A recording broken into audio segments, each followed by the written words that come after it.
It might have been the best offering our church ever had. I was talking one Sunday about God and money, and I think people assumed they knew where I was going. Right? A pastor talking about money.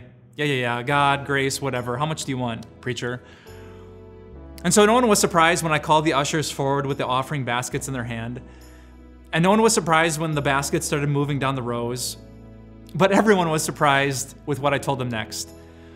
That we didn't want them to put a single dollar or cent into those baskets, because this Sunday was not about giving. This Sunday was all about getting. And so inside each basket was an envelope. And inside each envelope was a bill, a 5, a 10, a 20, a 50, or a 100. You should have seen their faces.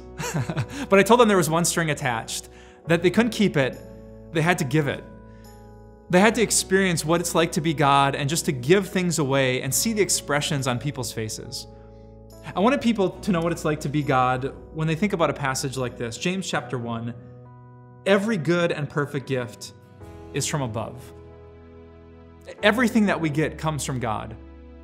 And I wonder what it's like to be God in heaven and to see the joy on our faces with every good thing that He gives. You should have heard the stories that came back.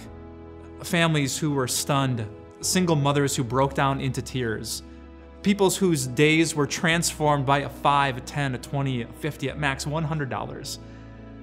One woman said it was such a spiritual experience for her that when she received this gift from our church members, she started to think about her eternity, her spiritual life, getting reconnected with church and with God.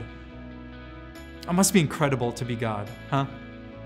So before you worry about giving or saving or living, how to handle all these dollars and cents that God puts into your hands, I want you to remember the generous heart of your Father in heaven, because every good and perfect gift that you have in life, it comes from Him. Have you ever experienced the joy of generosity? We would love to hear your story and be spurred on and encouraged by what you experience from God. Just post your story in the comment below.